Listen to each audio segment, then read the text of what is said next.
Hey, good morning, good morning, good morning. Y'all know what it is. It's me, your boy Trey, and this is First Formation Morning Sports Talk. So come on and fall in with us this morning as we talk and get caught up on the sports, some of the sports stuff over the course of the weekend, what we got going on this coming week, and just news in general when it comes to sports and anything related to our great armed forces and military service. Of course, as you all know, um, my man's Bishop was out uh, doing his thing, turning up in Las Vegas this past weekend.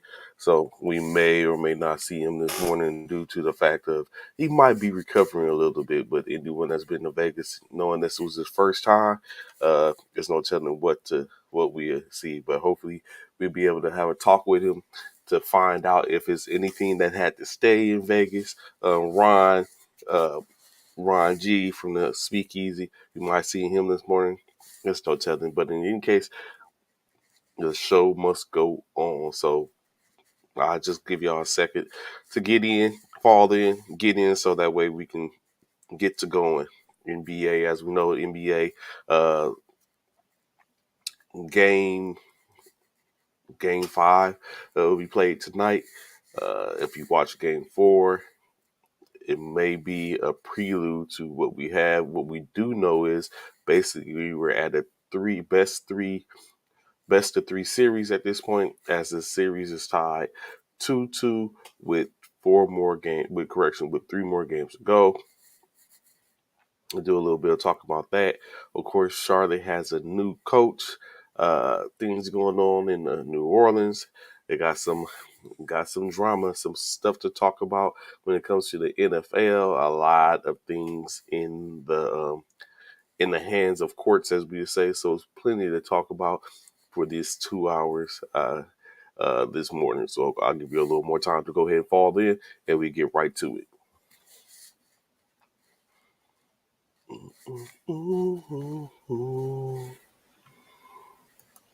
What's good, CNN? Good morning, sir. How you doing this morning?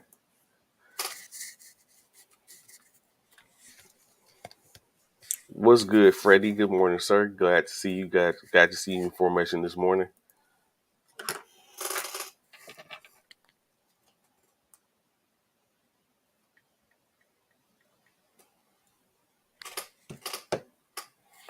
Yes, sir. I'm doing pretty good, pretty fine, pretty fine. How's the transition going so far? Shout out to Joe Ross as he transitions from active duty into the retiree family. Glad to have you a part of the family.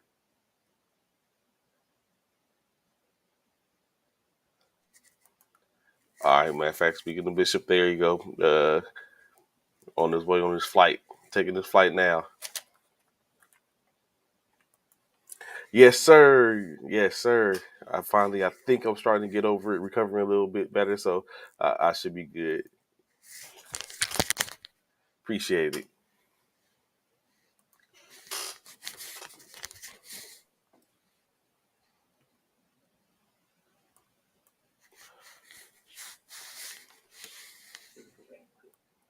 So let's go ahead and talk a little bit, have a little some stuff to talk about. So as I said before, as I spoke about before, um, Charlotte Hornets have decided a new head coach for their organization. That new head coach being none other than Kenny Atkinson. As we all know, the last Atkinson is currently uh, assistant coach with the Golden State Warriors, so he's not expected to take his post as the head coach of the Charlotte Hornets after their of course after the championship, being that'll be their game. Um, will he go to them as a championship winning coach, NBA championship winning coach? It remains to be seen. But it is one of those situations in which he has been selected. As we know, Kenny Atkinson has held a head coaching position prior to, as he was the coach for the Brooklyn Nets prior to being ousted about 3 years ago, I believe, 4 years ago. Um, in that case, even that case, he wasn't that bad. He wasn't the best, but he wasn't horrible either. But of course, it's just like anything else. When you feel like you have another opportunity to move on someone else, you do a such, in which Brooklyn decided to do, and decided to fire Mr. Atkinson. He went on, and now he's currently the assistant coach with the Golden State Warriors, in which after that post is done, basically in 3 games, so about 2-3 weeks, we should be seeing a press conference signing on as Kenny Atkinson signing on as the new head coach for the Charlotte Hornets. Of course, we've talked about plenty of times that Charlotte has some pieces there, some young talent, in which you see, of course, that being the first of with All-Star LaMelo Ball being there.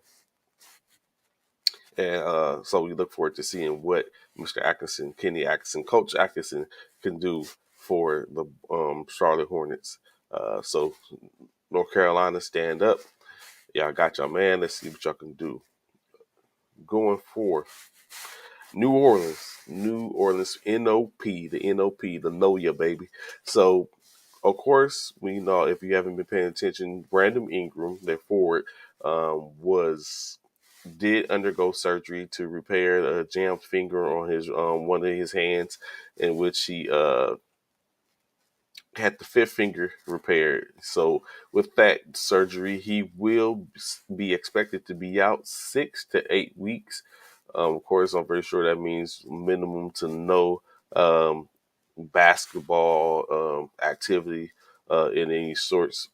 Of course, the good thing is that they're currently in their off season, so he can use the off season time to recovery before getting back to it. Um, it would have been interesting had they potentially, if you think about it, had they beaten the Phoenix Suns like everyone kind of looked at and thought was going to happen. They potentially could still be in the playoffs right now, but they didn't. They are, like I said, Brandon Ingram with the surgery. Additionally, Zion Williamson, of course, we know their all-star forward, who was out the whole 2021-22 season due to a broken foot, has been cleared for basketball activities with no restrictions. So, of course, over the course of the weekend, he did have a basketball camp at the YMCA, in which he discussed briefly and talked about how he wants to be in New Orleans. New Orleans. So he has solidified and put it out there his desire to stay a Pelican. Um, and basically get back to work. Of course, additionally, as we've talked about here on this show before, Zion Williamson is up for max extension, rookie extension for 5 years, $181 million potentially, in which Vice President of Operations um, David Griffin says that it's a no-brainer to be able to give that extension to Zion Williamson. Zion even went forth further and discussed how he looks forward, and the fact that they got into the playoffs this year has more so energized him and invigorating him to be ready to come back to play ball. He looked at the growth of his teammates in Alvarado, Jones, and a couple of other, the new piece found with CJ McCollum coming in. Of course, Brandon Ingram, he says the name speaks for itself, and the fans that basically were ravages as they played. So he's greatly looking forward to being back in New Orleans to play. Of course, in my opinion, the money doesn't hurt either. So we should have that. That's going to be coming down soon. So I ask you guys, all you high speeds out there, what do you think of a potential with the New Orleans Pelicans uh, at full strength for the most part? Oh, Brandon Hayes, that was another one. Jason Hayes, I'm sorry, Jason Hayes. With Jason Hayes, Brandon Ingram, Valanciunas, uh, Zion Williamson, C.J. McCollum, Jose Alvarado, and all those pieces which they currently have in New Orleans. Can New Orleans make some noise? Do we have a situation to where New Orleans isn't just a bubble team, but they're primed, ready for the playoffs come next year. I know it's a little presumptuous doing that the season's just ended, but I love to hear your comments in reference to the New Orleans Pelicans. So, of course, the reason for the true season with NBA, we do have a situation to where uh, it was a possibility of Golden State going down 3-1 in this year's finals.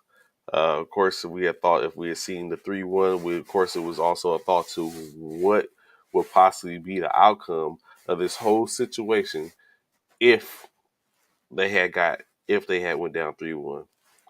But as my friend Bishop tends to say sometimes, if was a fifth.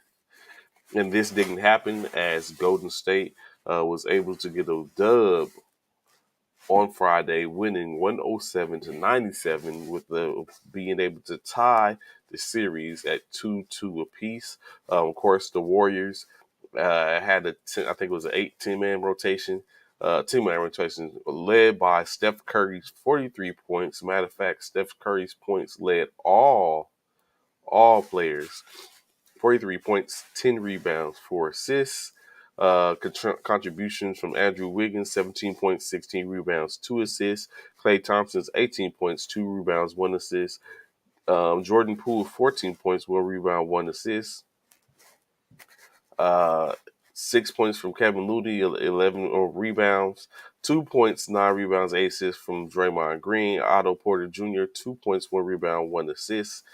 Gary Payton Jr., 5 points, 4 rebounds, 1 assist. As the Celtics, led by Jaylen Brown's 21 points, 6 rebounds, 2 assists, 23 points, led by Jason Tatum's 23 points, 11 rebounds, 6 assists, 21 points from Jaylen Brown, 18 points, 4 rebounds, 5 assists from Marcus Smart, 16 points, 1 rebound, 1 assist from Derek White, 3 points from Grant Williams. Horford contributed with 8 points, 6 rebounds, 4 assists. Robert Williams, 7 points, 12 rebounds, 4 assists as Boston went down.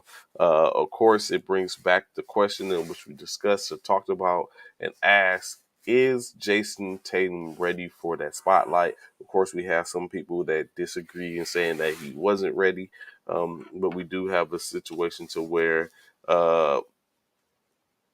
the Tatum in which we've seen of late hasn't been that one that we've seen in previous series isn't necessarily the person that is what we're seeing now.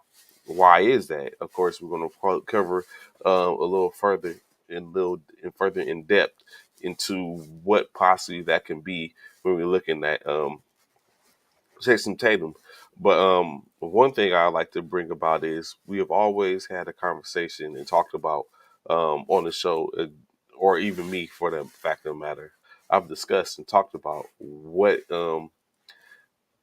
we talked about last week, as a matter of fact. I think myself, Cornelius, even Ron has said that you let Steph get his. You sit back and don't allow anyone else to go off. You just let Steph get his at this juncture. But I don't know if that Steph is the dude to let do that at the end of the day. So what you have is, of course, like I said, Steph went off for 43 points, right? The duo in Boston, that being Jaylen Brown, Jason Tatum, in Game 4 combined. What's good, Frat? What's going on there? Man, Attraction, how you doing this morning, sir? Welcome back. So again, the duo that of Jason Tatum and Jaylen Brown combined for 44 points in Game 5. Steph Curry alone dropped 43 points in Game 5. So I don't know if Game 4. So I don't know if that is the right antidote or is that the right game plan to employ when one man is scoring the same clip as your all-star duo or tandem and still be able to win. So I definitely think it's a situation to where the question I come up with is, can Steph Curry carry Golden State to a championship? He is Leo. Good morning, sir. He is Leo. He really is. Jaylen Brown at this point is the reason what is the engine powering powering the Boston Celtics at this point, and but he can't do it alone. I don't think he ain't got his engine. He ain't got no type. He ain't got that type of engine. But like I was just saying, definitely Steph Curry has that type of engine, and I'm wondering, is it possible for Steph to put Golden State on his back and carrying them across the finish line for two more games? That's all they need is two dubs. Two dubs is all they need to sit up and finish off this series. But it goes both ways. Two dubs for either team. And of course, with every loss, the it gets a little that that pressure cooker starts to get a little heavier. It gets a little hotter, a little more pressure. But is Steph the man for this? Is that who's going to step in? I would think I would be interested to say, Leo, that he's already established that dominance. Like this guy, as we simply said, it's been the talks from the beginning of since the beginning before the series started. Is Steph able to attain that elusive, what is considered elusive, the elusive MVP championship? Uh, okay. Uh, so I would say that in the other series. I would think that in the other series. But in this series, the series of him in Boston, he hasn't had help completely, in my opinion.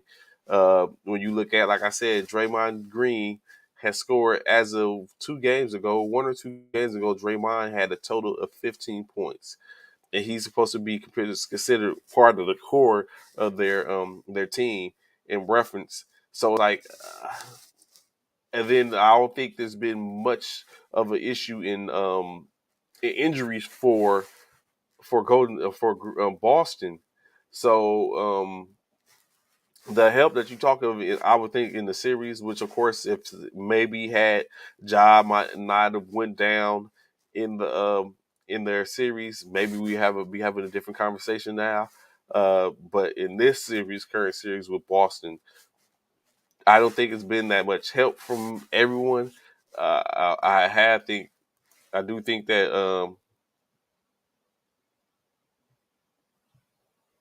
okay, well, I got you. And you okay? You speaking the overall from his from everything. So I will say this: prior to KD, prior to KD getting to yeah. I get what you're talking about. I get what you're talking about. So that's what I'm about to. So prior, let's keep in mind, Leo. Prior to KD getting to Golden State, Golden State was already champions. So him getting KD was like, as we all knew, it made them very dominant, a dynasty even, to where now, like I said, in a matter of years, quickly they became starting to be mentioned in the likes of the Los Angeles Lakers, Boston Celtics, Philadelphia 76ers, San Antonio Spurs, those teams that we know that have been dominant over the course of many years and many decades when it came to as far as championship caliber teams. So that assertion with the KD just put them over the hump. But they was I ain't gonna say they were dominant, but they was already making noise and causing a buzz prior to any of that happening. So I would think that prior to him getting there, KD getting there, they had a lot had something going on. They had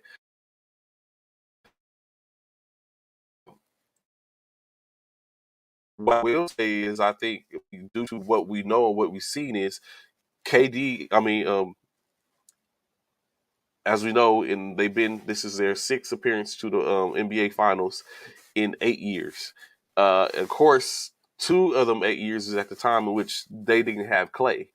So, but I mean, of course, now what we're talking about is I don't think Clay is starting to contribute. Like I said, he dropped 18 last week on Friday, but the Clay of old is not who what we're seeing, and which I think pushes Steph to have to do a little bit more and be more assertive. Of course, like you said, dropping 43. Can he continue at the clip? Do we see 40 plus points out of Steph over the next 2 to 3 games?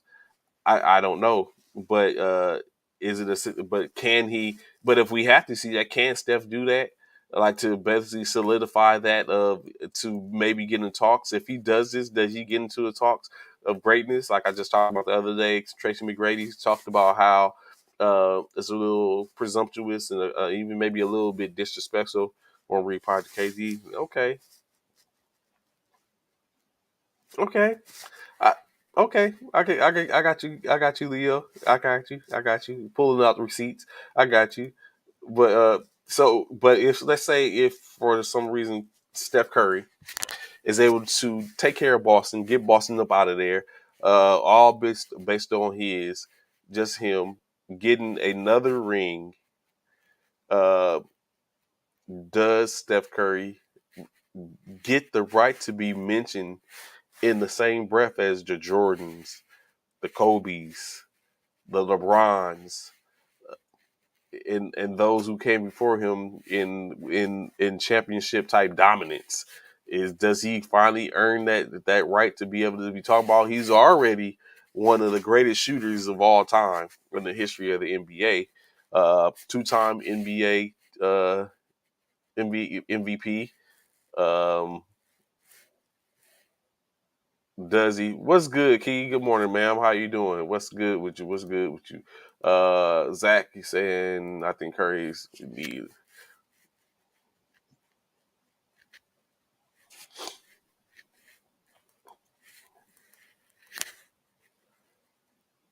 Okay, you think finally he would be respected? I don't know, Leo, with that emoji. It seems like you got a different aspect. Like he'll be respected. Like I think he gets the respect now, but I'm trying to see. Do y'all think he will finally?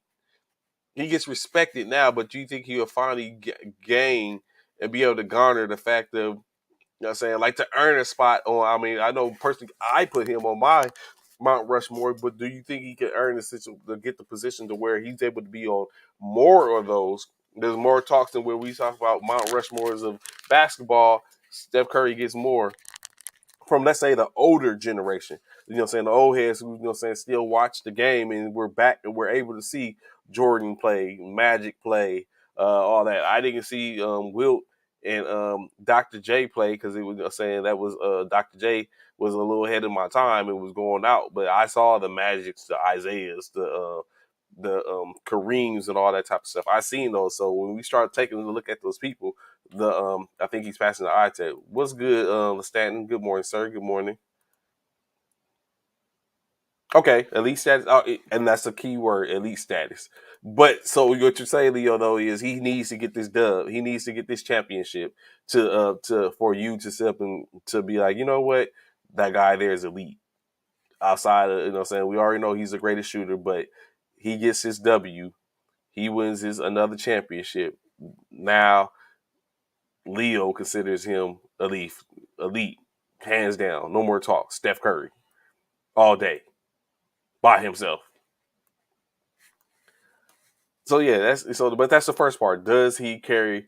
Does he carry Golden State across the finish line with the W's? Do I mean we're getting close?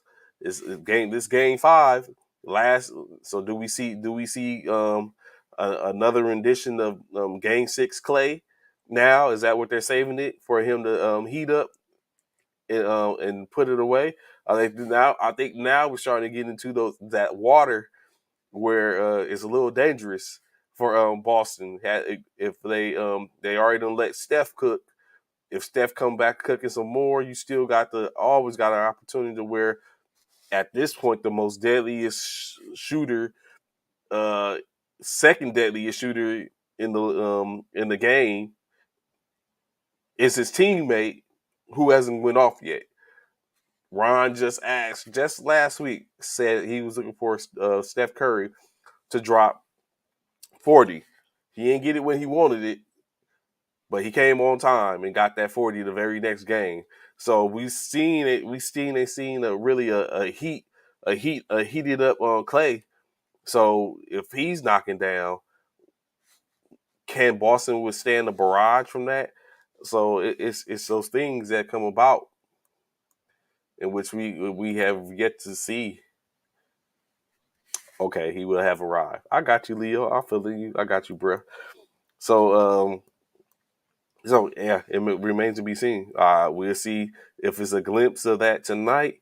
Um, in any case, can Boston find an answer for Steph? Like, do we now traverse and change it to where it's like, oh, nah, we can't let Steph cook.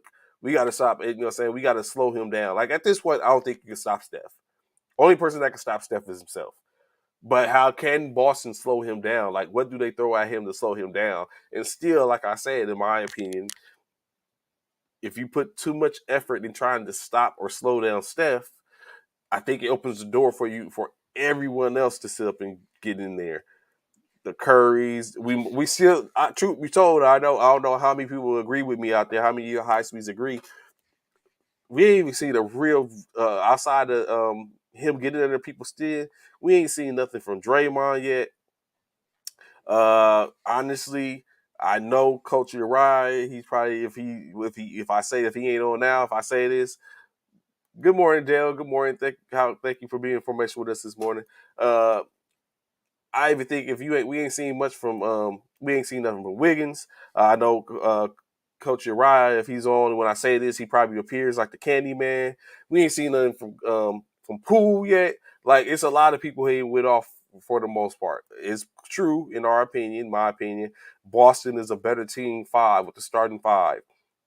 I think Golden State is a little deeper than Boston when it comes to their bench. Although I think the 7-man rotation from Boston might be a little bit better when you take in consideration Pritchard and Derek White. But overall, the bench of Golden State they have weapons or the people factors to be distributed to where it's like a difference. Like, let's take this. Let's not forget game 4. Stephen Kerr removed Looney from the starting five, inserted Otto Porter. Draymond ran the five, and they got a W. In my feeling, they put Poole and Looney in the second unit. That was problematic. They still got Andre Iguodala that could come off the bench. They got Gary Payton II coming off the bench. So it may not be points, but I think it's other intangibles that are there for them to play. And I don't know, you know what I'm saying, if Boston has enough. But back to the main question is, what can Boston do to stop Curry? Can Boston stop Curry at this point? Yeah, like I said, X factors. They got all the time of X factors. I think that's sitting on that bench over in Golden State, and it's going now is the point at which you start to deploy them. It's like you let your most powerful weapon do damage. That's all you gotta do is do damage. Put a chink in the armor, and then once that's done, you get a couple of other things, and now you got a problem. But please, high speeds, let me know. Do y'all think Boston can stop, or what can Boston do to stop Steph Curry at this point? It's getting a little, getting real tight now. 3 games left in the series. One of the games being tonight. If Golden State gets a W, is that it for Boston? Can we pack Boston up and pat Jaylen Brown on the back? Is like, hey, you tried your best. Side eye Tatum and say, whatever. Like, what is it? What goes on? Of course, you know what I'm saying. Please let me know. Let me know what y'all think in the comments. Continue on with more questions. In this case, do y'all think also additionally that let's remove the offensive port, let's remove the defense mindset and does it make more sense for Boston to employ an all offensive effort to where their offense is defense? Put pressure on Golden State to make them have to try to score with them at an even clip, and just go over there like attack, attack, attack, and just keep on going. It's like a barrage. No defense really in mind. Of course, you got not going to play defense, but I'm saying instead of trying to just all out stop them, would that be better? Uh, you know what, DJ? I that's a hmm. I don't. Me personally, I don't think Boston can win without stopping Curry. I just think that Curry is the reason for the season. At the end of the day, I don't foresee. I don't think it's a situation to where Boston can win without stopping. It has to happen, or you slow him down. Like I don't think he can stop him either. But you have to slow him down. Like if you can relegate Curry to 20 points or less, that's a successful. That's a success. But in holding Curry to 20 points or less, you can't let Clay go off. It's like you can't have two. It's like you have we are what seemingly happens is Boston trio. I mean duo of Brown and Tatum seem to score 25 points a game for the most part. Sometimes Tatum goes for more, 27, but for the most part, you get about 20, anywhere from 24 to 20 to 27 points out of Brown. You get 20 to 32 points out of Tatum. So if they do that, that's fine. But what you can't do is you can't let. But they do that, and Boston does that, and they still seem to, in my opinion, have problems winning games. But if you hold Steph to 20 something points, it's rare that you will hold Steph to 20 to 23 points or lower, and Clay doesn't go off, or Wiggins doesn't have like a 20-point game. Like those type of things, those are like as Ron would say, the anomalies in this sense. So I just don't know. So I don't think they can stop Curry, but I do think they can win if they slow Curry. But it's just not Curry at that point. Like I don't think, like we said and talked about, let Curry go. We can't let Curry. They can't. Boston can't let Curry go. He's going to be a problem, a huge problem for them. So additionally, it's to slow Curry. That's the only thing. Slow Curry, but in that you can't slow Curry and let Clay go off. Because if you do that, it's almost like you basically just traded one for the other, and that's not going to be advantageous to them. So, but again, uh, maybe all offensive blitz effort with minimum defense. Can that be a possibility? Does them playing offense, hellacious offense, become a defensive tactic? Where it's like having them to try to keep up with them at a scoring clip, go back and forth. Is that a possibility? Does that make sense? Is that deployable as a defensive tactic? Is that just an all out score offense, 132-point game, as opposed to trying to keep them under? Like, what is the tactic at this point? What can be used? What can be helpful for Boston? Because at this point, although they're tied, I really foresee it as a situation to where Boston can be in trouble. I know just last week on Friday we were saying that no matter a lot of those comments was basically saying that, hey, there shouldn't be a problem because at the end of the day, I don't think no matter what happens in Game 4, they're done. Everyone's done. Is that the situation? True that. Yeah, they're not. They really are. They're not built like Golden State. It was crazy, man. It's crazy. Like at this point, at this point, the conversations which you have here every week, and the conversations in which we have in reference to this team every week, tend to change every other day for the most part. Like we started out, First two games, we was like, okay, uh, Golden State smash the gas, blowout game two. Then that basically assimilated to them, but to us talking about how Boston needed a late quarter run to order to win, and they had an anomaly of a game, and that's what put it at 1-1. The next game after that, Boston comes back in Boston and makes gets a pretty decisive win over. It was like, okay, saying we got problems. Go up 2-1. Game four, Golden State comes back. Steph Curry, chef cooking, 5-star emerald status, comes back and does his thing. Now we have a conversation where now best of three is the recipe, and you got a whole chef on the other team, and everyone else is cordon de the blue graduates that's just getting back into the game, that's just getting out there into the industry. Where you got a whole chef that's been doing this for a while. So I don't know.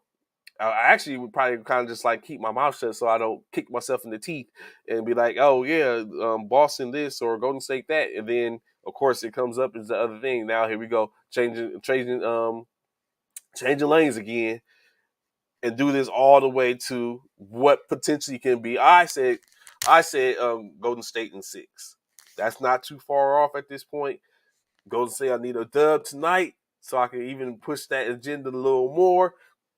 But I did say Golden State in 6, still possible. Bishop, of course, he said Golden State in 7. I I don't want it to go 7 for my own personal Laker gains reasons. I don't want it to go 7, but I think Golden State in 6 is still a possibility, especially if they get that dub tonight. Then they can really start to look and see if that happened. That's what we do know is not no team yet between these two has lost back-to-back games.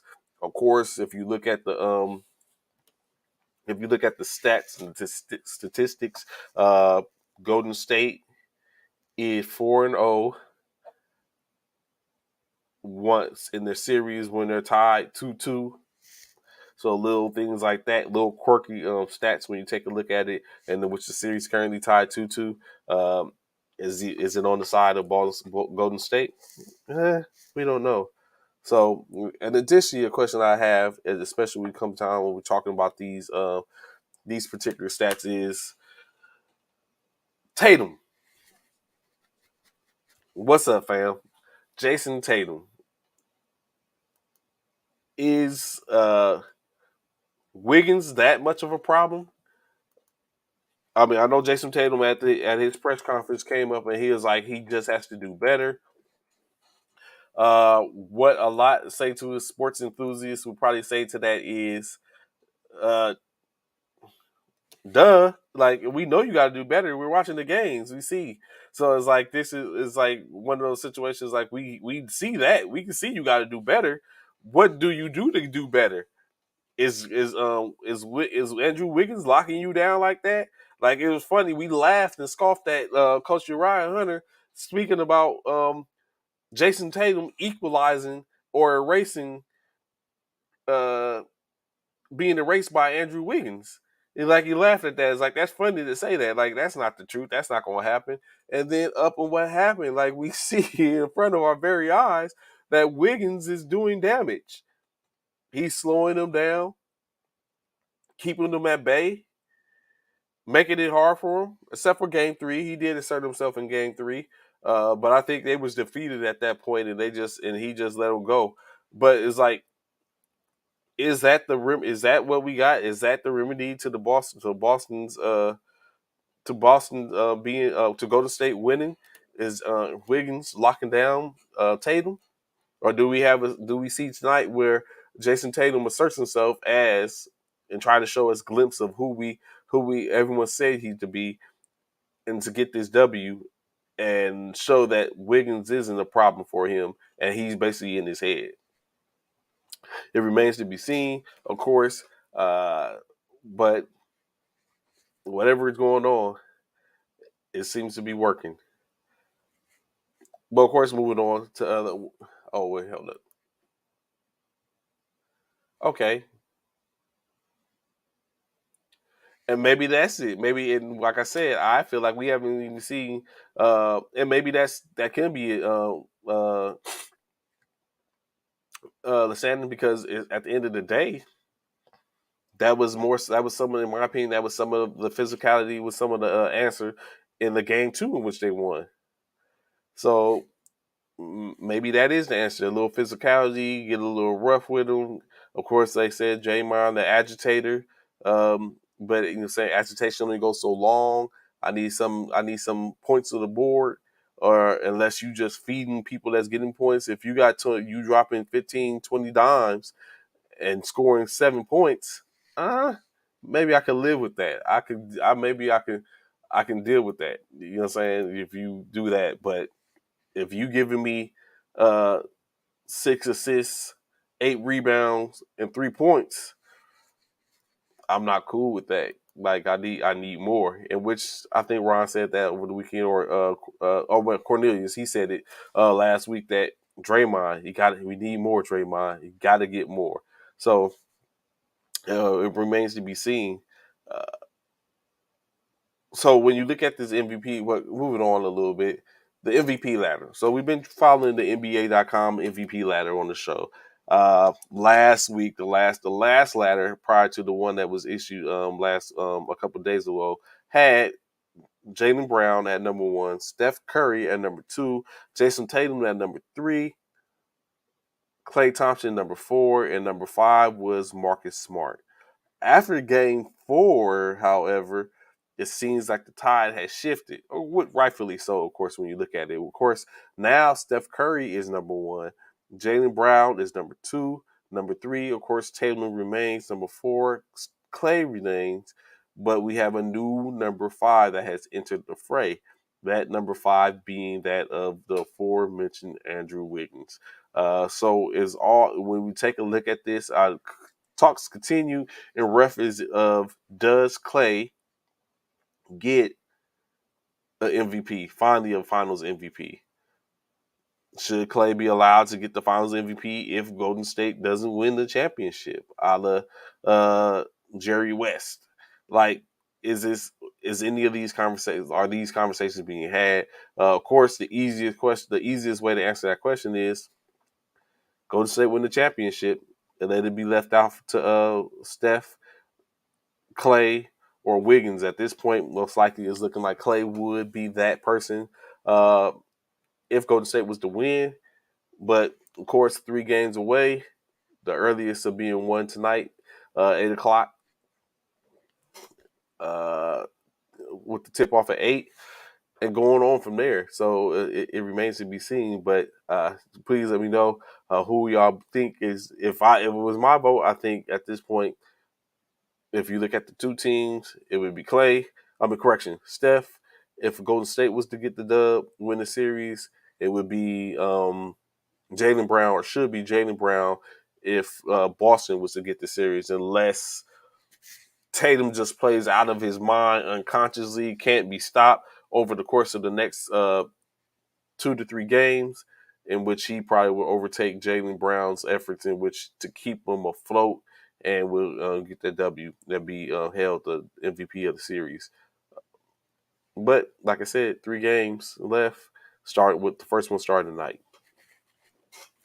Um, so I asked this: we all talk about home court advantage, how home court can be beneficial. So in the days of old, not too far back, because you remember at one point, first round was the best of 5, and then they switched all the series to a best of 7. But remember, days of old, the series formats was 2-3-2, as opposed to the current format of 2-2-1-1-1. So I ask you, high speeds. Excuse me. So I ask you, high speeds, what do y'all think about the current format, the NBA format?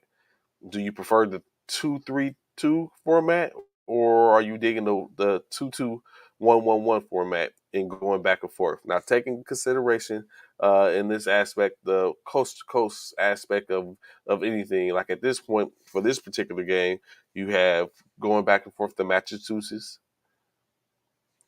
and back and forth to California. Last year, it was Arizona to Wisconsin. The year before that, of course, I think it was bubble play, so it was only one. So, but what do y'all think of the format currently playing for back? Do you agree with the three the 2-2-1-1-1, or if you had it your way, would you go back to the 2-3-2 format? Uh, for the most part, I please like to hear your comments. Uh, for me personally, I think I prefer the 2-3-2 format, being that if it was to go 6 to 7 games and I'm a home team, I've earned the right to have it on my home court. The first 2 games being played there, the last 3, of course, giving the opportunity to the giving one additional opportunity to the away team or the lesser seeded team to have an opportunity to get a victory. Of course, if like you said, which it gives real credence to the home court advantage, because if you still won the first 2 games and now you playing 3 games at home, you have a chance. You have a chance to go ahead and take care of business on there. But if you can't, we're going back to the crib and we're gonna try to handle business. Uh, okay, Zach. The 2-3-2 format was right. It lets the players settle in for a couple of games, and I can agree with that, Zach. But of course, saying playing anti-advocate, even to my own what I was just saying. Excuse me. True that it definitely does, but additionally, I think I could see as I sit here thinking about it, saying it. I guess I could see the disadvantages, especially for the higher seeded team, when taking consideration that they're there's a possibility that the other team can basically um, finish you off as a home team. All they need is 1 game. But I think it adds to the excitement. And if you don't want to be finished off away from home, then you're going to play harder unless you just overmatched or whatever case like that. So, or it could be 2-1 seeds in which there's a very dominant chance that this other team, given the opportunity to play at home 3 games in a row, can take care of business. So, but in any case, Zach, I agree. I would prefer the 2-3-2 as opposed to the 2-2-1-1-1 aspect of it. So that way, um, we can get back to the days of it's nothing wrong. But like I said, there's nothing wrong with change. It's not a bad concept with the 2-2-1-1-1. I just think the 2-3-2 was a better concept. Um, so interesting enough, right as I was getting on this morning, I was looking at Bleacher Report, and on there we had a clip right of, I think it was JJ Redick, um, talking to Gary Payton, as we all know Gary Payton, also known as the Glove, Hall of Famer, uh, known as a defensive stalwart in his time. As we all know, his son currently plays for the Golden State Warriors, Gary Payton II. But they was having a conversation. And the conversation that was posed to Gary Payton, or which was they was talking about, was trash talking.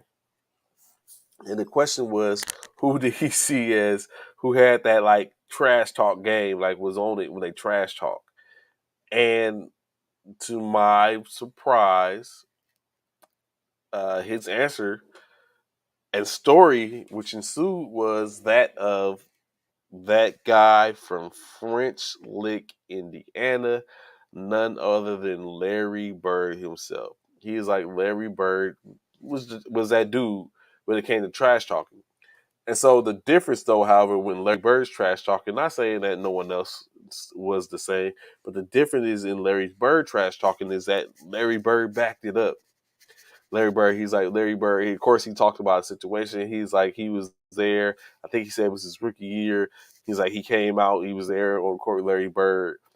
He said Larry Bird asked, what I'm saying, what did he get for Christmas? Or did he get anything for Christmas? And basically he told him, was like, don't worry about it. I won't give you something for Christmas. And he said Larry Bird gets in the game and starts talking. He's like, Larry Bird tell you he's gonna take you down to this block, dribble 2 times, jump shot. It's gonna go and it's gonna go how it's gonna sound when you get the jump shot in. He said, and then he'll get it. He's like, he's gonna shoot up and shoot it in your face, and he ain't gonna do nothing about it. And he said he'd go and he do it exactly the same way in which he said it. And he's like, how everyone talks about how slow Larry Bird was, and all that type of stuff, and all those antics. But he said at the end of the day, dude was game. He was game at the end of the day. So that's just what it was. So to hear the Hall of Famer talk and speak on another Hall of Famer in the aspect, especially when they was in battle, I guess sometimes you just got to take it as what saying what it was, that these dudes were what they were. Of course, we hear talks about Jordan being the greatest of all time, and that there's is it's not even fathomable to compare anyone else. Of course, what we start to see when we do conversations, have conversations with everyone else on the show, and how they talk about and they engage and speak about doing how things go or how people play and stuff like that. We know that it's errors. There's a Kobe era, there's a Jordan era, the Bad Boy era, uh, LeBron era, and kind of some overlap. KD's era overlaps with LeBron and maybe even Steph. Do we consider Steph era, KD era? But now we have an era where we have the newer cats like the Ja Morants and the Zion Williamsons, presumably. I don't know if there's anyone else who else we could put in that era currently, but those eras in which everyone has someone that was great. So I ask y'all, what era are you representing? What era are you? Who was your greatness in your era in which you watched at the height of you watching, or even maybe playing? You might not have played professionally, but at the height of watching or even playing, what era? Who was you rocking with? Uh, of course, my era. I think my era was more the. I won't even say the Kobe era, honestly. Of course, I was around during the Magic and Bird, Chris Mullin. Michael Jordan, that was more the era which I was around and looked at, even though I paid more attention to basketball during the Kobe era, Shaq era, that era. But I think I would stay with the era, the 80s. The 80s era was more so my era. I'll give y'all a second to answer as I go into this briefly in reference to the WNBA. We know you got to give love to the ladies, the sister league. So of course on Saturday, or actually let's go back just a little bit. No, okay. So of course on Saturday, as we knew it, no, actually we do go back. As we know, Friday was good, Coach.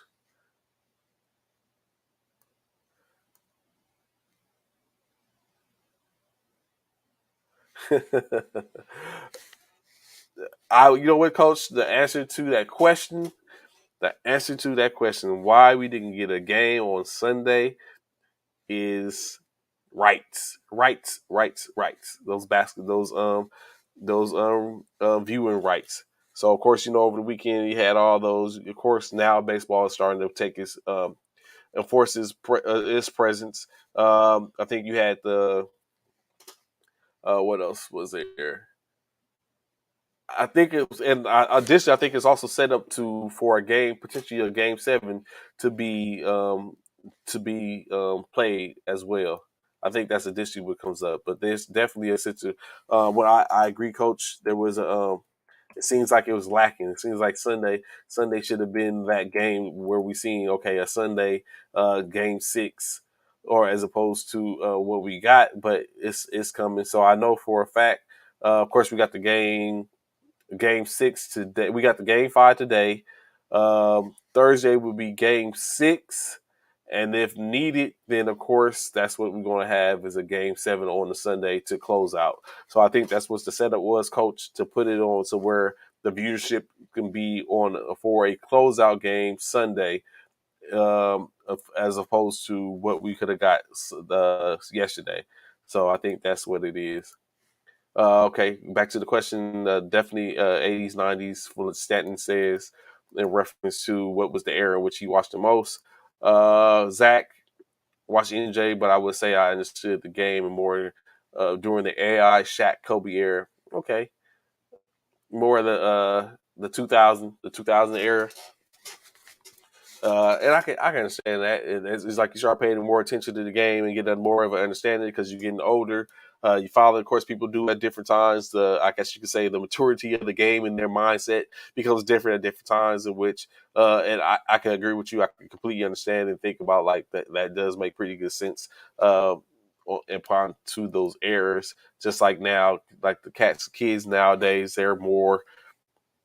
They think that LeBron is the GOAT with and for our time frame, what happened to ESPN Classics games? I grew up watching '90s basketball. I remember always seeing the '80s games or ESPN. So I think ESPN Classics is still prevalent, Coach. If not, I think they might take. It's all about the mighty dollar. Excuse me. I think what also could have happened is they're going away from the ESPN Classic game being shown to where now it can be streamed. ESPN Plus.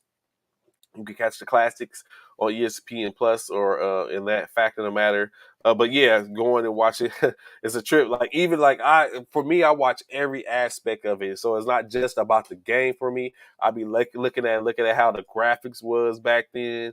What like how they used to show it on CBS. Even sometimes like I'm very sure. Like I'm 45, so I was about to say so not to tell my age, but I remember back in the day like when they used to have there's a little off talking sports still when they used to have the networks compete against each other.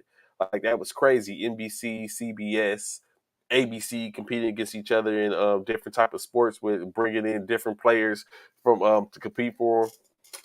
But yeah, so definitely like ESPN, like Coach was saying, the classics, ESPN classics was crazy to be able to watch some of that stuff. For where for those people who didn't see these people play, you could see some of their gracefulness and their how dominant they was. If you caught enough of those games um, to take a look and see, so uh, definitely one of those situations to where watching the '80s and '70s games.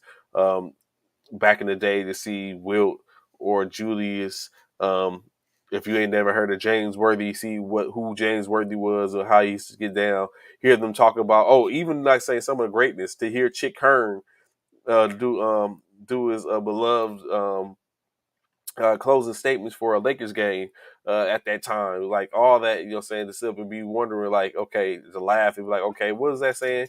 And Cash have to say that. Like that's saying clear and cut nostalgia, I guess, comes to mind. Only word hashtag nostalgia, checking out that stuff. Those back in the day games. And saying I'm very sure there's a couple of people that maybe even to speak to a little further than that. Like even though saying people who probably really didn't pay attention to sports, but they knew but knew that type of stuff was going on. It's like that's crazy. And so saying that's crazy. You bring that up, Coach. ESPN Classics. Now we'll have to go look and see if I can find it. I think I have ESPN Plus, so I have to look and see if it's on there. So definitely one of those things, Coach. I agree. Um,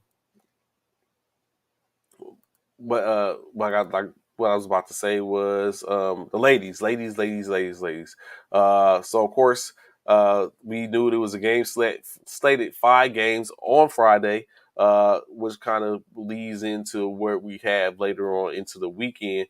But of course, there's 5 games slated Friday as the New York Liberty took on the Indiana Fever.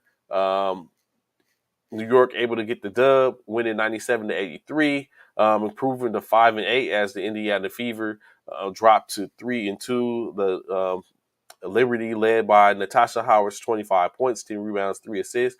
Also got contributions from Sabrina Enescu for 13.6 rebounds, 7 assists. The Fever's high scorer was Kelsey Mitchell, 23 points and 4 assists. Also, Melissa Smith contributed with 15 points, 9 rebounds, 9 assists. Another game on the night, the reigning champion Chicago Sky took on the Connecticut Sun, which was probably one of the better games on the evening. Of course, Emma Messiman led the champion Sky 26 points, 5 rebounds, 4 assists. Contribution from Candace Parker's 18 points, 3 rebounds, 5 assists. The Connecticut Sun was led by 24 effort from Brianna Jones with 20 points, 5 rebounds. Also, DeWanna Bonner contributed with 18 points, 2 rebounds, and 3 assists as Chicago was able to win was 83-79, improving to 8-4 on the year. The Connecticut Sun dropped to 10-4.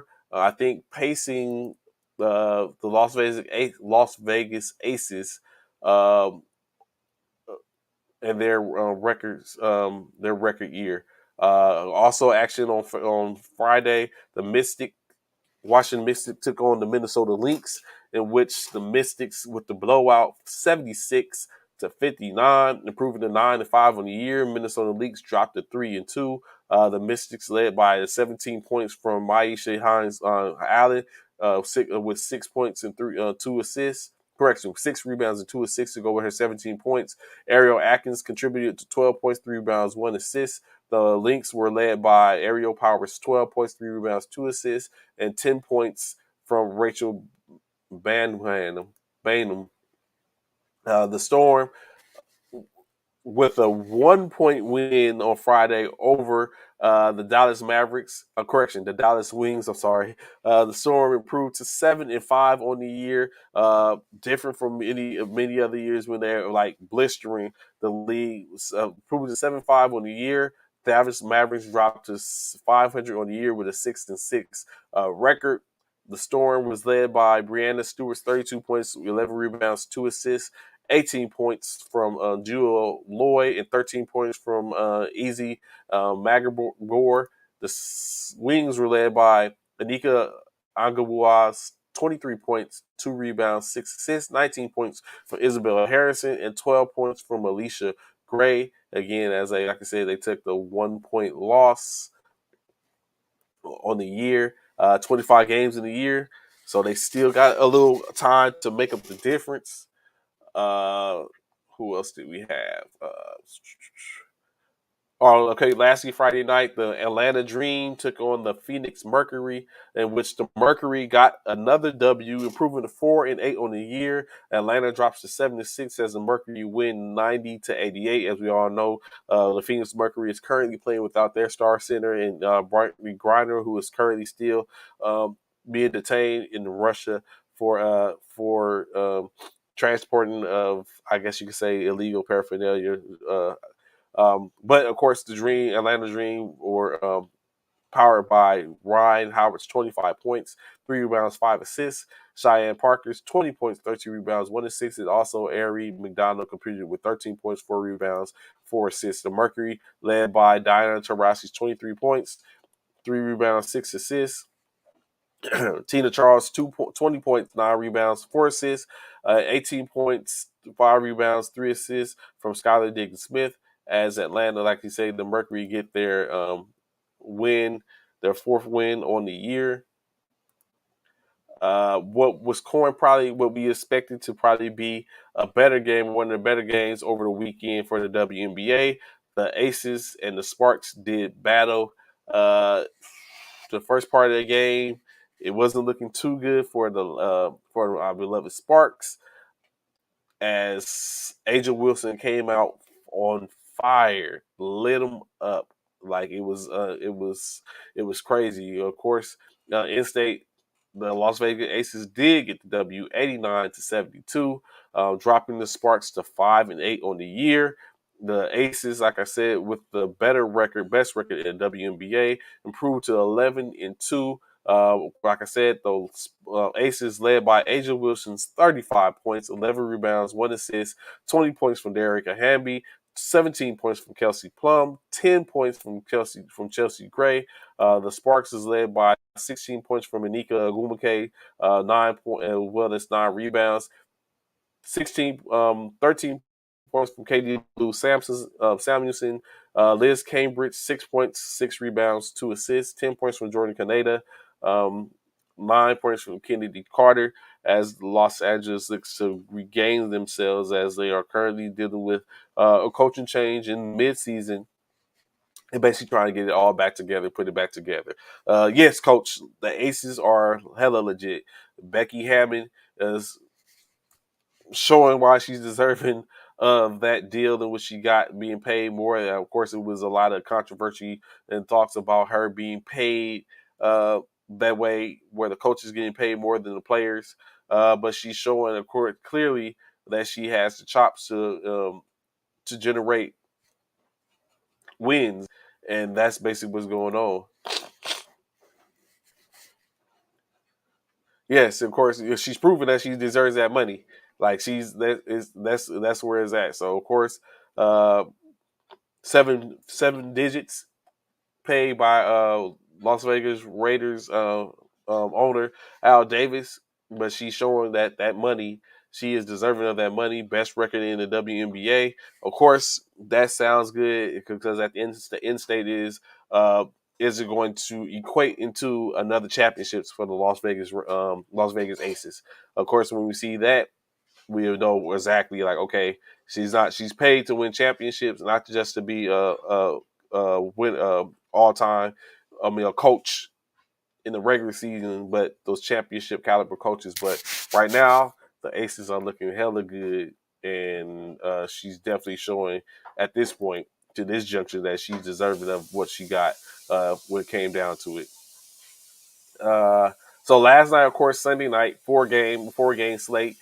First of the four games, again Chicago Sky taking on the Liberty, in which they edged out the Liberty 88-86, improving to 9-4 in the year. The Liberty dropped to 5-9. The Sky led by 20 points apiece from Courtney Vandersloot and Emma Messaman apiece. Emma Messaman dropping 20, 11 rebounds and 5 assists. Vandersloot with 26 rebounds and 10 assists. Ali Quigley contributed with 16 points. Kalea Cooper with 13 points. Candace Parker seemingly a little off game in 21 minutes of play. 4 rebounds, 4 assists, 4 points. The Liberty Sabrina Ionescu with 27 points, 13 rebounds, 12 assists as she scored a triple double, but it was in a losing effort. Han Zhu 10 points and Crystal Dangerfield 11 points and Stephanie Dolson lastly contribution with 12 points, 5 rebounds, and 4 assists. Other games last night, Seattle Storm traveled to Dallas to take on the Dallas Wings, in which the Storm again victorious 84-79. Improving to 85 on the year. Dallas dropping to 6-7. The Storm with two players with 20 points. Brianna Stewart, 25 points, 8 rebounds, 4 assists. Joelle Lowe with 22 points, 2 rounds, 1 assist. Ezzy McGregor with 13 points, 2 rebounds, and 3 assists. The Wings were led by Alicia Grace, 20 points, 2 rebounds, 3 assists. Satu Sabali, 13 points, 4 rebounds, and 2 assists in 19 minutes to play. And Taisha Harris, 10 points, 1 rebound, 6 assists. Uh, as she tried to contribute and help out her team, in which they took the 5 point loss. Again, the battle of two teams in the lower part of course, the league, the Indiana Fever taking on the Minnesota Lynx, in which the Fever were victorious 84-80, improving to 4-12 on the year. Minnesota Lynx dropped to 3-11. The Fever led by 21 points from Melissa Smith, uh, 14 rebounds and 1 assist, 16 points from Daniel Robinson, 15 from Kelsey Mitchell, and 15 from Victoria Vivians. The Lynx was led by a 15-point effort from Ariel Powers, 11.7 rebounds to go with it, 11 points apiece from Bridget Carlton and Mariah Jefferson. As again, the Lynx fall by 4 points to the Fever. Last game from last night, the Phoenix Mercury took on the Washington Mystics, in which the Mercury again victorious, winning 99-9 to improve to 5-8 on the year. The Mystics dropped to 9 6. The Mercury led by 27 points from Skylar Diggins-Smith, 4 rebounds, 5 assists. 20 points from Diana Taurasi, 12 points from Shea Petty. Tina Charles contributed with 12 points, 8 rebounds, and 1 assist. The Mystics was led by the 18-point effort from Maisha Hines Allen, 10 rebounds, 3 assists, 15 points from Ariel Atkins, 12 points apiece from Alicia Clark and Shakira Austin. Of course, and tonight, tomorrow night, they have 2 games slated. The Mercury take on the Mystics, and the Storm will face off against the Minnesota Leaks. As that, we'll be looking forward to talking Wednesday night in reference to the WNBA action that took on going forth. Moving on. NFL. So, like I was saying earlier, excuse me. So, like I was saying earlier, a lot going on in the NFL, mainly in reference to things of the nature when we talk about court cases. A lot of court cases going on. The hugest one, of course, we won't start there first. First, we talk about former wide receiver Henry Ruggs. So, as we all know, Henry Ruggs has been out since I think late last year or the beginning of this year due to the accident in which he was driving under the influence, allegedly, at a high speed, allegedly up to 156 miles per hour, which was said, and he was in an accident in which caused a vehicle to burst into flames, and it killed a young woman and her dog in the accident. So in this, so why are we talking about it now? Why is it in it? So he's been to court in which his lawyers are trying to get his blood content testing thrown out due to the fact that he was not given a sobriety test at the scene, and even one of the sergeants who came out to the scene was on body cam can be heard saying that there was no reason for a sobriety test due to the fact of his driving behavior, and the death alone would be enough warranted to get him. So there was no sobriety test conducted to simply talk about what his blood contact level was, although it was stated that it probably was 2 times over the limit. In which now they're trying to bring the actual blood test into evidence, in which his lawyer is trying to say there's no reason for it, that there's no reason to bring that into it because it's not a part of the case for the most part, and that it shouldn't be allowed. It's funny how law works sometimes, or for them to be able to make it to where that wouldn't even be a possibility bringing in, but maybe they have a case. I doubt that the judge is going to throw out and make it not admissible. Additionally, the lawyers are arguing that some of the reasons that led to the death of Ms. Tintor was due to the fact of the fire department who got there, the Nevada Fire Department, was late and took their time in dousing the flames of the vehicle when they got on the scene. So, of course, I think they're due to find out some later this week, not this week, next week, if they will be able to utilize the blood test in this case or in this trial.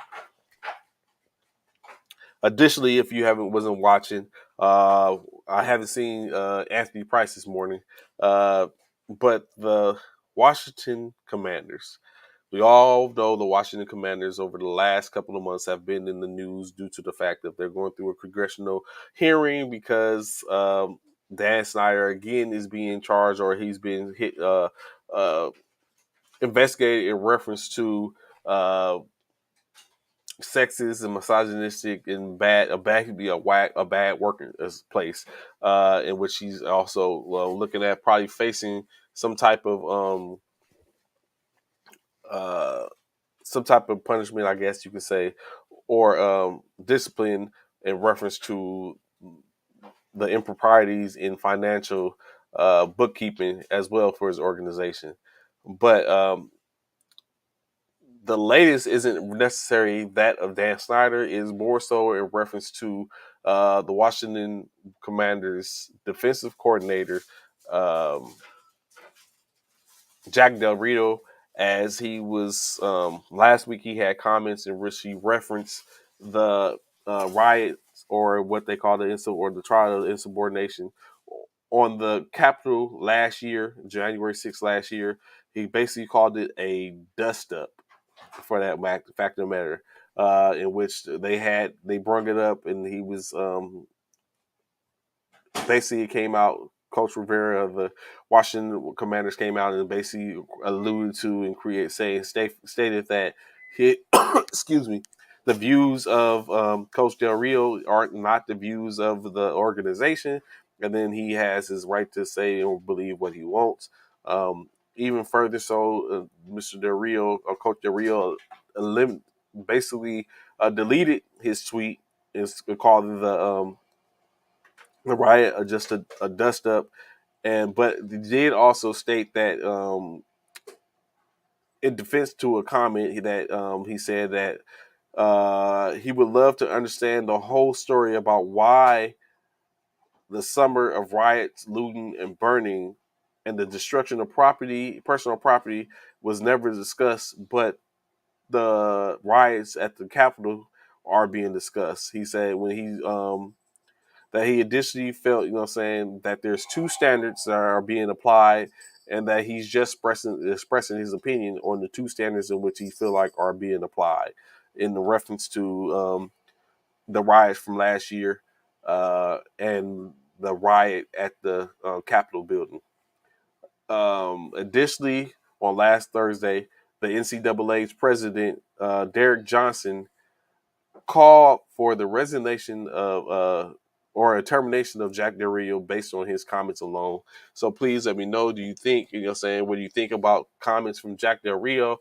Not to put a political sense on the show, but it is that in which we sit up and talk about media and talking about it. But what are your take on it when you look at it? Should Coach Del Rio be resigned or terminated for his comments? Uh, is there anything wrong with his comments?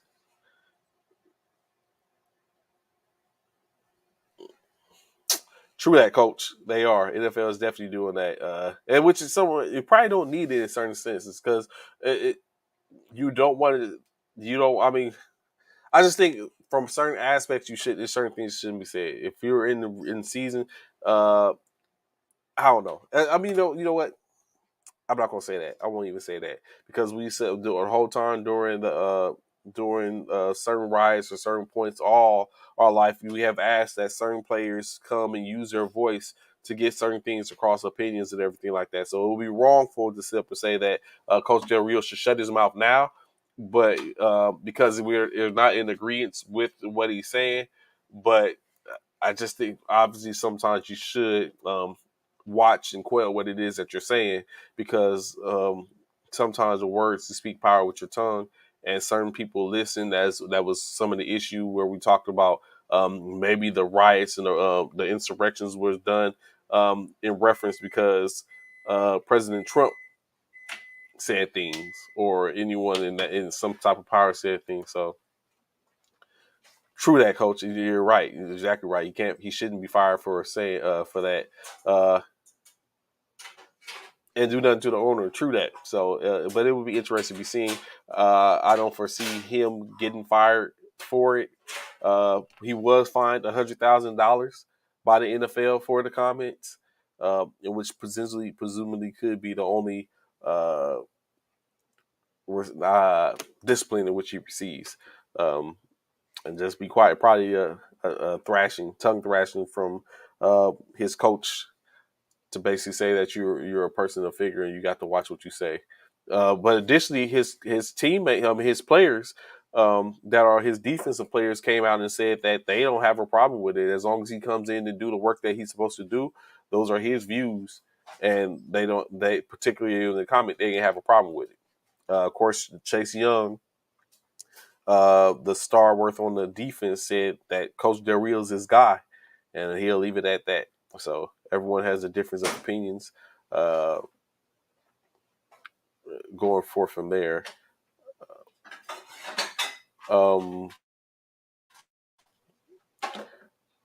So the more interesting topic in reference, like I said, a lot of court stuff going on in the court systems.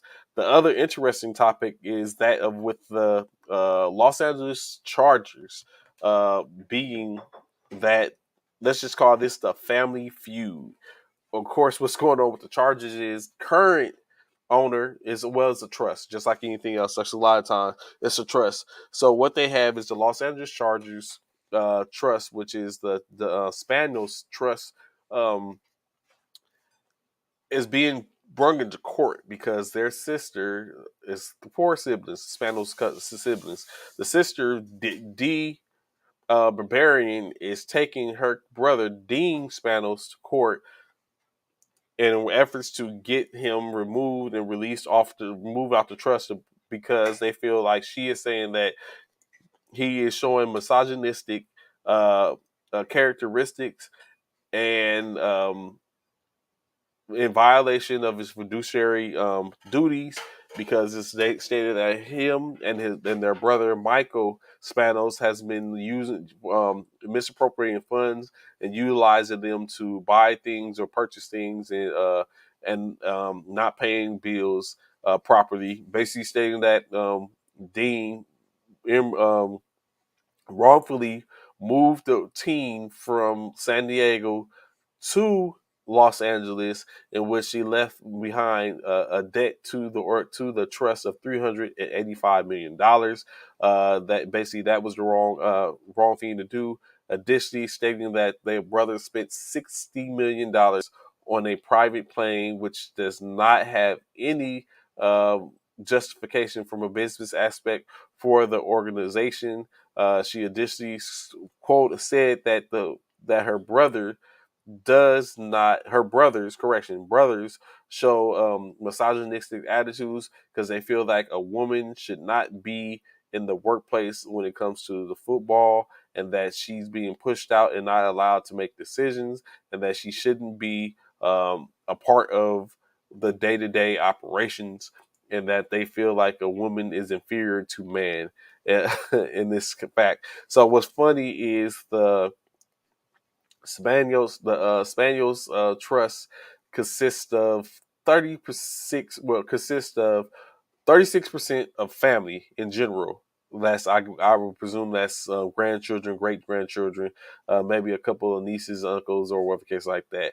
But 15% goes to each sibling, being Alexandria, who is I believe the youngest sister or the younger sister, Dean, Michael, and of course D, who Barbarian, who also additionally states that who has a fit. They all have a 15% stake in the trust, and then there's a 4% stake in the trust for non-family members, making up the 100% of the trust. So from their 75%, 75% of the um, of that trust is controlled by people who stand with the brother Dean. The sister Alexandria came on, basically stated that her brother does not assume any of that, and that their sister is lying. They don't understand why their sister is lying or why she's simply saying this. Any case of fact in the matter. Of course, D wants to gain uh, control of the trust because she believes that it's just more of a benefit to sell the organization and for them to divvy the money up and go their separate ways. Um, and which if she's able to gain trust, that's what she did. I can't remember the name of the lawyer in which she hired, but it is the lawyer that basically was able to help Jeannie Buss gain controlling stake in the Los Angeles Lakers, putting her and remove her brothers from where they were in the organization. Not saying that they're removed from the trust, but they are removed from certain aspects of the day to day, in which she relegated D uh, escalated the situation and kept them on, but they are not controlling members of the trust, and she is the sole that makes all the decisions. So, uh, still remains to be seen.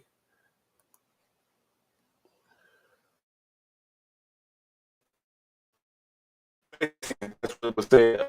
That the team was one where the team is not for use for team purchase, but it does. It's obvious that it wasn't for the team that is used for personal gain or whatever case like that. So I mean, it remains to be seen. A lot going on. Could you imagine the possibility of two more teams in the NFL being sold? As we know, the Denver Broncos just sold for $4.6 billion. Now you have the Los Angeles Chargers debacle going on, where if that was to come about, then that'd be another organization, and then that organization, when you look at the Washington Commanders possibly being put up for sale if the owners decide to force Dan Snyder to sell the organization. That would be another team uh, to be up for sale. Like I said, you play messed up games, you get messed up prizes, of course. In lighter news, in reference to the NFL, the Philadelphia wide receiver Devin Allen, who we all know is a Olympian or competes as an Olympian. So technically, there's a few women owners already that's in the NFL. Before I get to Devin Allen, so there was already a few women. I think there's about seven or eight teams that have women that are a part of ownership groups.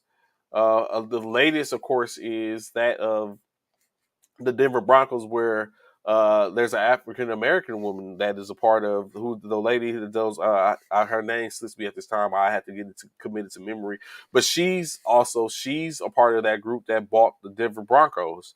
So she's now an owner. The Williams sisters are owner. Of course, the New Orleans Pelicans and Golden State and the New Orleans Saints owner is a woman. The Seattle Seahawks and Portland Trailblazers owner is a woman. So it's organizations, and then of course, additionally with the Walton family for the buy purchase of the Broncos. Additionally, also outside of the young African American woman, the sister of Walton is also a woman. Of course, I said sister, but she's a woman too. So there's women in the league for the most part. I guess you could say the difference is that some of them have inherited teams due to the loss of life from brothers or sisters. Yes, Melody Hobson. Thank you, Jacqueline. 1 second, please.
I'm so sorry. Excuse me. No, Anthony, that was not a bill collector.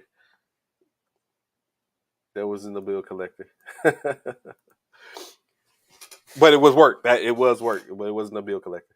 Uh, so yes, thank you, Jackson. So Melody Hobson. So Melody Hobson is currently a part of that group that purchased the Denver Broncos, in which puts her as, I won't say the first African American, but I mean, of course, she has more of a stake in the team than any of the other women for the most part.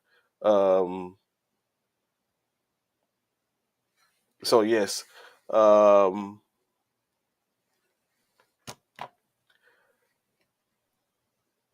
One of the But to answer your question, Anthony, I think that is a fair assumption that we're going to see at least more. We would be seeing more women being in the groups of these groups. As of course, the XFLs um, has a woman at the helm on them for CEO for them as the purchasing of the league for the most part. So we're not just talking about a team. She's a part of a group for a league in the XFL with her and Wayne Johnson. So definitely, say women are making strides to be in business and to be in those businesses uh, uh, when it comes to being having a foothold or a large stance or a large contribution to sports, which for the most part has been dominated by men for a long time and starting to assert themselves. So definitely, I see as a change in the potential changing of the guard where you see more of that in people in different in higher positions of authority as well. Um, but going back to the other topic, which I was saying, wide receiver, Philadelphia wide receiver Devin Allen, who we all know, if you don't know, is a track star, so to speak. I guess you could say. His particular event is the 110-meter hurdle, in which Devin ran the fastest. Correction, the third fastest time this past weekend as he would contribute as he competed in the USATF or United States America track and field North New York City Grand Prix event this weekend over the course of the weekend in which he ran, like I said, the third fastest time, 12.84. Excuse me. Of course, the fastest time is 12.80. Oddly enough, the second fastest time in the world or in history for the 110 meter is held by Holloway. Correction, hold on. It's held by Grant Holloway, who Grant Holloway was the silver medalist in the 110 meter over in last year's Tokyo Games, in which the Grand Prix race this weekend, Holloway ran the second fastest time in the 13:04.4. He said you could be fast but can't run routes. I don't think he's the next coming heel. He was now. He was a part of like he hasn't played football since 2016. First and foremost, so we're talking about 6 years off the gridiron. He hasn't played football since 2016 because he committed himself to the track, but he is expected to compete in training camp. What his plans is to do is to run once again later on this month, and to run again next month in July, before he um, basically goes in and commits to football altogether. So he's hoping within the next two events in which he had to basically overcome what he said. He said there was some things that he realized when it came to. So he's hoping to be able to overcome and find out what it was, so that way he could even one tie the world record or two create a new world record. In that, I'm very sure, like I said, the last year's the second fastest time in history for the 110 meters was in competition with him over this weekend. And like I said, Grant Holloway did run 13.04 over the weekend, but he does hold the top time as a 12.81. that he ran last year during the semifinal race before their gold medal, before the gold medalists. Devin Allen did complete last year in the Olympics, but ran ended up finishing fourth in in last year's Olympics, and then the Olympics before that he finished fifth place for 110 meters. So that's a hell of a turnaround to go from finishing just a year ago, finishing fourth with a bunch of world class, and now you ran the fastest, the third fastest time, beat out the person that ran the second fastest time just a year ago. But that could just be Grant Holloway kind of building himself up for what's to come. But Devin Allen stated that he will run two more events for the year, being later on this year, and I'm correction, later on this month, and again in July before he traverses and turns all his attention to football altogether. So I'm not sure if he's a heel. We talk about hurdles for the most part, uh, as opposed to straight line speed. So it's two different. Like Donovan says, it's two. When you look at it, two different types of speeds. You can't. You may be fast on that gridiron, but you may not. It may not equate to the track. And then additionally, being fast on the track may not necessarily equate to being that dominant on the field. So it remains to be seen. But of course, saying good looking. Third fastest time in history. The current record has been in place since 2008, I believe. 2012, so it's been in place for 10 years, and that's held by Belgium. Was done in Belgium by Aries Merrick, which was a 12.8. So uh, a little work for Allen to do. Of course, hopefully he gets it accomplished, and we can. And that'd be something for another thing for Bishop to try to claim in reference to Philly, Delphia, or Ron to try to claim, or Key to talk about. Yeah, we got the gold medalists on our team or something like that. Some stuff in which doesn't make a difference uh, for the soon to be 8 and 9 Philadelphia Eagles. Um, Interesting turn of events. The Detroit defensive lineman John Penisini decides to retire. So, of course, if this was something regular, it wouldn't be that much of an addition. But John Penisini is 24 years old and has only played 2 years in the NFL. He doesn't, at time of print, he hadn't given a reason why he was retiring. He just stated that he's going to retire. Some of his stats, when you look at it, for 2 years, 12 out of 32 games, he started 12 games out of 12 out of 32 games, in which he compiled 49 tackles. Four of those tackles were for a loss, as well as one sack in his quote unquote career. Uh, it's interesting when you look at these young talents. I might say for the most part, that decide to go on to different things in life and leave quote unquote maybe millions behind. But of course, I'm very sure it's based on health and sanity and just figuring that some things aren't worth it. Uh, they had an opportunity. He was drafted sixth round by the Detroit Lions 2 years ago, and I guess got at some point, like you said, got into the starting lineup. I guess showed that he could be he was able to be helpful. Uh, and now he decides to retire. 1 second.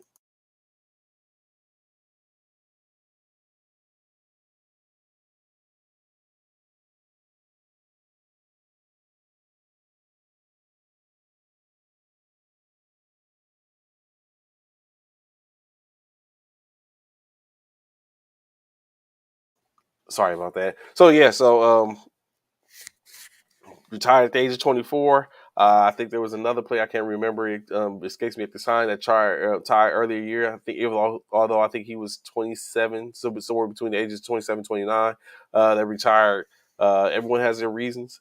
Uh, I guess we can take a good look at it. You have a couple of other players retired. Of course, Patrick Willis tired way ahead of what might have been his prime. And then that same year, actually, that year, it was about 2 or 3 players from the 49ers alone that retired and decided, they're not going to do that. We're not going to do this anymore. I'm just going to go ahead and bow out. So I don't see a problem with it for the most part, but it's interesting. Everybody needs a backup plan, or he knew the only way to leave the lines. You gotta take shots. I see you don't want to steal Anthony, but I mean, but real talk, I guess he does have a backup plan, or maybe his backup plan is just to stay healthy and maybe take a look at some things, talking to some people, family and stuff like that, and just determine like you can make a living still and not have to play ball at the end of the day. Of course, he ended by saying he loved his family. If you go check his IG account, you can see his statement. Basically say he loved his teammates. He enjoyed the time with his teammate, loved the family, everything. Like, family is just a decision which he had to make for himself, which is understandable. I wouldn't say lose the love, Anthony, but I think it definitely becomes a situation where you uh, love yourself and other reasons more than the game, or saying, in which you play. Like, you just got to. I know for myself, it's nowhere near the same, but in a sense, it's like similar. Like say, I've always loved playing intramural sports my whole time I was in the service in the military. From when I started playing as a young private in Korea, and that was saying that was a feat in itself because no one knew me or whatever case like that. I'm sitting up there playing a game, and someone was getting cooked at corner, and someone's like, "Hey, give him a chance," and they put me in, and I didn't. I held my own. I'm playing in a pair of green and white Asics, but I held my own.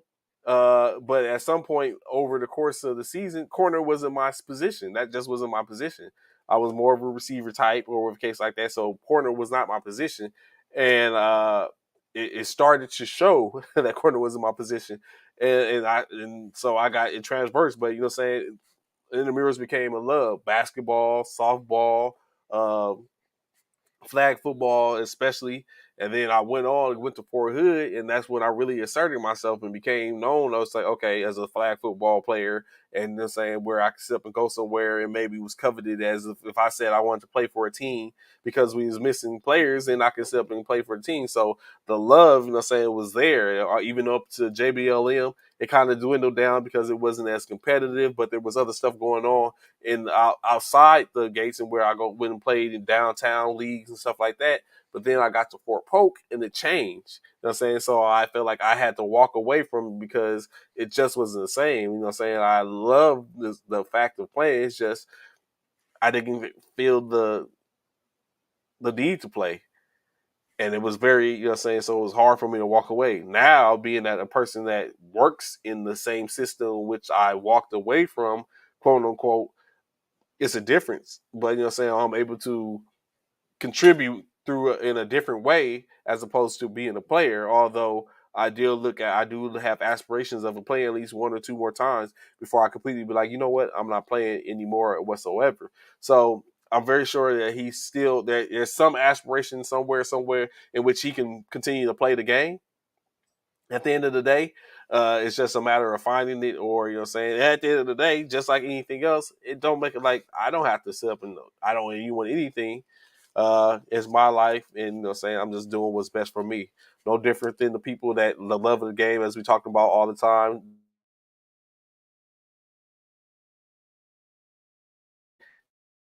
Uh, he even talked about it. I think we talked about it briefly. Like he basically stated that he wasn't necessarily ready to quit. However, he was 45, 55-45 split, but he feel like he has a little left in the tank, and the fact of saying there was the free agency issues that were going on, and he didn't want to leave Tampa Bay out there the way it was, but he felt like he still had a little left in him. He plans to eventually go into some type of front office, in which that was the conversation in which he had with the Miami Dolphins. However, the possibility of possibly even still playing had he did that, but he decided to stay in Tampa And I'm sure after he's finished in Tampa that he's probably going to get an opportunity to work with Tampa as opposed to having to do something like go to Miami or New England or something in that factor of matter. So it all starts to work out. But true enough that, like you said, that love sometimes just do it, or the lack of will do it for you. Where you's like, saying I love myself and my health more, and this just hasn't been what I thought. It only takes one hit. That's all it takes is one hit, and then and it can be over. Just no sooner than it started, or as soon as no different from how it was going. And seemingly, Piscinini, Pinicini seems to be thinking the same thing, and saying shout out to that young man of making that. That's a hellacious decision, especially when you look at leaving that type of money behind. But technically, he was on the six. He was a 6th-round pick on 2 years. He was probably only making 2 to 3 million anyway. But of course, that's more than what I get. So to leave that behind. And lastly, before we get out of here, conversations and talk. When you look at the NCAA, I would say football, but I think it spans across their whole perspective of their sports. But the Big 12, Bishop's beloved Big 12. If he was here, I could hear Boomer Sooner in my ear now. But if he was here, they have decided to add 4 more teams to their conference. I'm still sure they're going to remain the Big 12, as they've also added Cincinnati, UCF or University of Central Florida, BYU, and Houston are looking to become part of the Big 12 next year in 2023. We all know in 2025, the conference is going to lose Oklahoma and Texas to the SEC. So moves are being made and moved around. I don't know how much validity that adds to the Big 12. Of course, it adds plenty in Cincinnati and Houston continue on the trajectory in which they have been playing. BYU hasn't been that shabby either. UCF additionally also, but those 4 teams to look to start play in the Big 12 next year. I believe it started with football. I think unlike other conferences, when you do these mergers where teams move from conference to conference, they tend to just move at a certain point. Like they might only play softball, women's softball, men's softball, baseball, lacrosse, or something like that. Certain aspects of the game, and they stay in the conference which they were in for major sports like football, basketball, and stuff like that. So I'm not sure if that's the case for this, but of course, like I said, they are making moves where University of Cincinnati, University of BYU, University of Houston, and UCF are now soon to be be in the conference, the Big 12 conference, with the likes of Baylor, Texas, Oklahoma, Nebraska, Kansas State.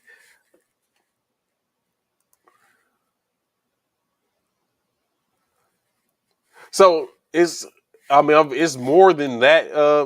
Anthony, it does cost. Like they got to pay they got to pay the conference, because when you do that, it's a revenue that you leave. So think about it like this. Like I said, Texas, and Oklahoma are leaving and going to the SEC next year. I'm not next year, 2025. So think about all the branded items, because Texas and OU have a huge following, regardless of who they are. They have a huge following. And visit proudly. Because they play of that consideration, women's softball team that just won the softball champion, World Series women's softball championship in college. They're branded as Big 12. So that brand brings money in. And so when you take it away, of course, now when you take these teams away, you take away viewership, which is of course money generator and brings money in. So when you take these teams away, you take money away for the most part. and contributions and everything like that. So with that being said, something has to be 12 play. I think there's a appropriate amount that's figured out to figure what can be being lost in losing this organization, and if they want to leave, are they going to pay that? So ultimately, you got to look at, for in the case of, in my opinion, with Oklahoma and Texas and stuff like that, it may not even equate to what they're going to gain now when they take off that Roman numeral X and two eyes and slap on the SEC, a circle in the SEC. That's going to be huge. Even, you know what I'm saying, again, even though they're trash, it's still going to be huge. And so now you sit up and look at it like, we lose 12 million. Do we gain more than that? I think so. I think they do gain more than that. And no different from those likes of Houston and Cincinnati and BYU and all that type of stuff. When they look at now, they're going to be going from where they were at in the CAA or wherever they were, Conference USA and the WAC and all that type of stuff. Now they're going to the Big 12. It generates more of a revenue stream for the most part. It brings more to this. So what they were given, I'm very sure they didn't give up much to leave. Is a difference. So it's all about the dollar. Them rights, boy. I tell you, them TV rights and stuff like that is monsters.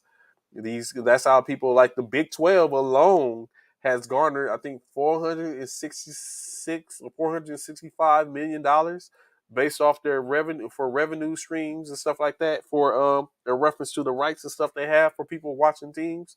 Like, even now, as they get ready to start with the regionals for the men's World Series and the NCAA, again, you got teams that's there. Again, I just last night, I think I know for a fact Tennessee, who was the number one team in the tournament, got taken out.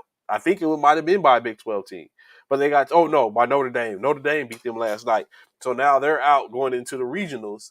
But I think Oklahoma is in, so that's another Big 12 team. So just imagine if Oklahoma, oh Lord, I hope it doesn't happen, but just imagine if Oklahoma was able to win, if Oklahoma was able to win the big the NCAA World Series, where it has the men and the women as champions.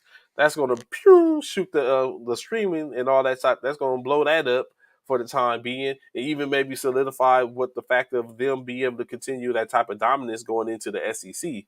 And then I'm saying, just like I was just saying, Notre Dame stays independent, or like Army and a couple other teams stay independent because they don't have any allegiance or alliances to anybody. Now Notre Dame does have an alliance to the ACC, actually. It's just not in football, but they do have an alliance to the ACC. So those type of teams, when you look at it, is like, okay, we're free to do whatever you want and move accordingly. It makes it a little bit different, but you got to think Notre Dame is solidified by who they are with case like that. So we think about, when was the last time we haven't seen Notre Dame in talks in reference to something, especially in the NCAA football, when it comes to them doing being mentioned or called or anything like that. Like, they always for the most part, the top 15 in in um in the rankings.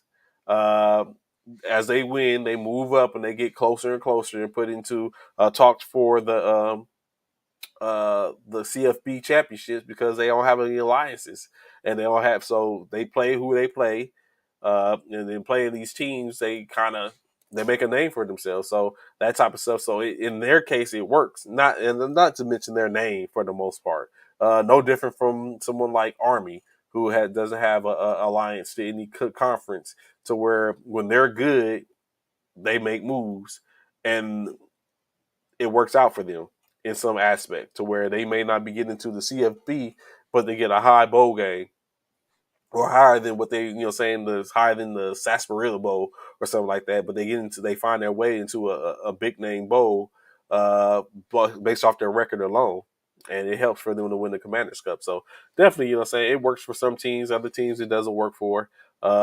In which we have seen a point to where we dwindle down to now, from what we used to have in the independents. Now we have like 3 or 4 left, as opposed to what it was before. So it just depends on, all about business, though. And of course, with the opportunity now that the divisions or conferences are able to kind of like dictate their own their own fate in a sense, in which we already had two conferences have removed the division aspect of the teams, and now it's a situation to where they play specifically all year round. In the division, in the conference, picks the top two teams in the division game, and that makes a difference. So uh, definitely a lot. Appreciate it, Freddie, brother. Appreciate you watching. I hope to see you in formation tomorrow. Uh, So yeah, so it's all to be said, but it all comes down for the most part. In my opinion, it comes down to the dollar and those naming rights. When you see these names of people teams, I mean, you see it just happen in two instances where now um, what used to be called the Mercedes Benz Center in Mercedes Benz in New Orleans is now called the Caesar's Palace uh, Superdome in New Orleans. What used to be called the Staples Centers in LA is now the Crypto.com Arena in LA. And those teams pay hella dollars to name those organizations. If you think about it, Mercedes Benz has had one in New Orleans and one in Atlanta. So it's the money, all about the money. Those bowl games, those bowls, those naming rights, that's what it's all about. Outback Bowl, the Rose Bowl, the what's the one in the Popeyes, Bohemian Bowl, all those bowls. Yes, sir. Yes, sir. What's going on, MEB? Uh, all those bowls make money. You know what I'm saying? So whenever I have an opportunity to sponsorship, that's what it's all about. Them dollars. So of course, greatly appreciate y'all being in formation with me this morning. Uh, Tomorrow should have Bishop back to chop it up, talk to us about his trip. I'm very sure there's some some things to be said, um, and talk more sports. We have the game five analysis and Caesars all day. Gotta go to work. How you gotta go to work. Gotta go to work. So we have more some talk about on NBA front, maybe some stuff in reference to movement and suspensions or trades. We might have some trade talks. Baker Mayfield may be on the move. We don't know. It all remains to be seen. So I greatly appreciate y'all being in formation with me this morning. Look forward to see y'all tomorrow. Y'all know where to find us every morning, 09 to 1100 hours. That's 9 a.m. to 11 a.m. Central Standard Time. And so we can sit up and talk about it. So at this point, show attention, fall out. Look forward to seeing you tomorrow. Peace. Profile Day.